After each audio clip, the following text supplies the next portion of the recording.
எல்லாரும் எப்படி இருக்கிறீங்க? கர்த்தருக்குள் மகிழ்ச்சியா இருப்பீர்கள் என்று நான் விசுவாசிக்கிறேன். இன்றைக்கும் கூட ஒரு அழகான ஒரு மோட்டிவேஷனல் வேர்ட்ஸ் மூலமா உங்க எல்லாரையுமே சந்திப்பதில எனக்கு மிகுந்த சந்தோஷம். 2 ராஜாக்கள் 19ஆம் அதிகாரம் 30வது வசனம்.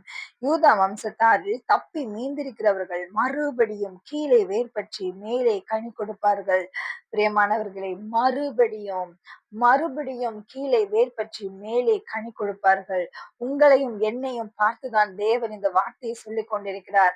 நாம் மறுபடியும் கீழே வேர்பற்றி மேலே கனி கொடுக்க போகிறோமா?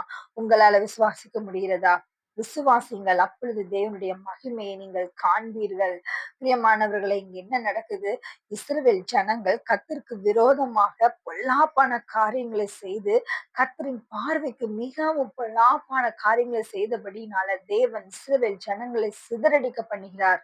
ஆனால் யூதா கோத்திரத்தின் மேலேயோ தன் தாசனாகிய தாவீது நிமித்தம் அவர் ஆதரவாக இருக்கிறார். பிரியமானவர்களை, பார்ப்போமா?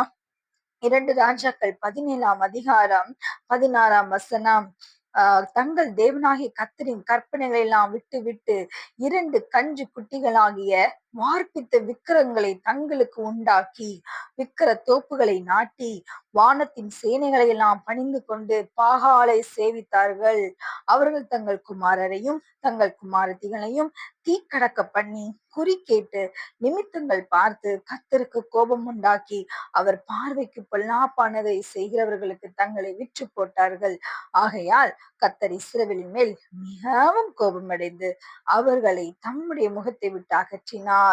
யூதா கோத்திரம் மாத்திரமே மீதியாயிற்று. பிரியமானவர்களே, இஸ்ரவேல் ஜனங்கள் தங்களை கெடுத்து கொண்டபடினால் தேவன் அவர்களை சிதறடித்து யூதா கோத்திரம் மாத்திரம் என்னதான் இருந்தது? மீதியாக இருந்தது. அப்படி மீதியாக இருந்த யூதா கோத்திரத்தை தான் தேவன் சொல்லுகிறார், நீங்கள் அடியிலே வேர் பற்றி மேலே கனி கொடுப்பீர்கள், திரும்பவும் மறுபடியும் கீழே வேர் பற்றி மேலே கனி கொடுப்பீர்கள் என்று ஒரு வாக்கு தத்துவத்தை தேவன் யூதா கோத்திரத்திற்கு மேலாக வைக்கிறார். பிரியமானவர்களை, இன்னும் என்ன நடக்குது? இந்த யூதா கோத்திரத்துக்கு இப்ப யாரு ராஜாவாக வாராங்கன்னு பாத்தீங்கன்னா நம்ம எசேக்கியா ராஜா கர்த்தரின் பார்வைக்கு மிகவும் செம்மையானது என்ன செய்து கொண்டிருந்தார்.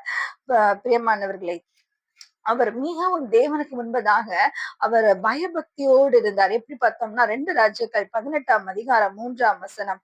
அவன் தன் தகப்பனாகிய தாவீது செய்தபடி எல்லாம் கர்த்தரின் பார்வைக்கு செம்மையானதை செய்தான். யூதா கோத்திரத்தின் மேல் ராஜாவாக இருக்கிற எசேக்கியா ராஜா கர்த்தரின் பார்வைக்கு செம்மையானதை செய்தாராம். இன்னும் கூட அவர் என்னெல்லாம் செஞ்சுட்டு இருந்தாருன்னு பாத்தீங்கன்னா, அந்த விக்கிரக தோப்புகளை எல்லாம் வெட்டி மற்றும் இன்னும் அந்த விக்கிரக